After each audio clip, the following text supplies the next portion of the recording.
In front of the ladder you have the fuel filter and the fuel tap.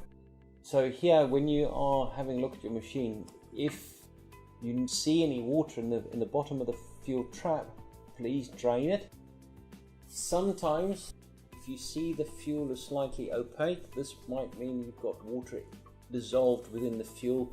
This is the biofuel content that does dissolve a little bit of water, so if you do have that, please drain it out and make sure.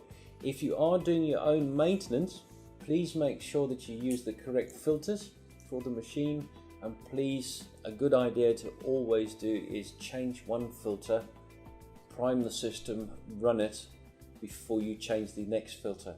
If you change all of the filters simultaneously, you could end up with very flat batteries, as it is very difficult to get them all bled up at the same time. When you have finished changing the filter or priming the system, please make sure the plunger is in the stowed position, so it's screwed down. On this one, it is screwed down correctly.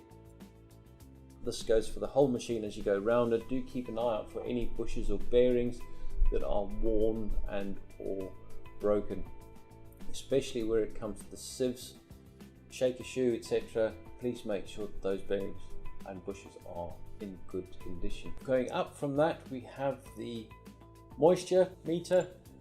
This one, it's always a good idea if you are in dirty crops to clean the spade out on the inside.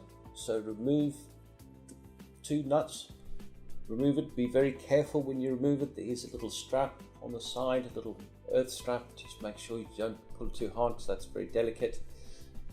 And then the ski or vane inside, please wipe that off. And it's also a good way of finding out whether your moisture is actually working is by putting a damp rag on it and then seeing if there's a moisture changing on the sieve screen. No solvents of any sort must be used on it, as it is a plastic, so it's only water to clean it off. Do keep an eye on the chain at the top of the clean grain elevator that drives the bubble up auger. This is tensioned automatically, but there is in the ops manual is a setting for that. The grain quality camera at the top of the clean grain elevator, there's no real need to take it off unless the lens has become dirty, and the same again with this one. If you take it off, please make sure no solvents are used and it's just a wipe clean and then refit, but make sure it is refitted correctly, otherwise it won't get the correct picture. There is no magic eye or anything in the clean grain elevator like we've had in the past. It is only the grain quality camera, and then the yield monitor is inside the grain tank itself. Going on further forward from that, there is the grease nipples.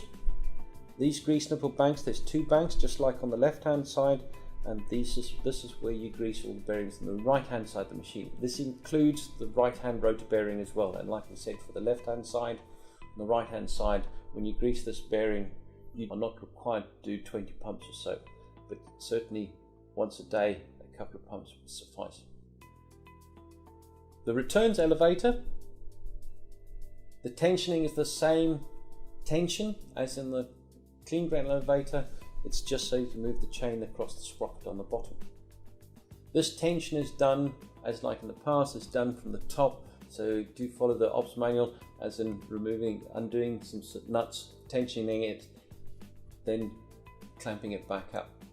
At the top of the returns elevator, we have the chain drive.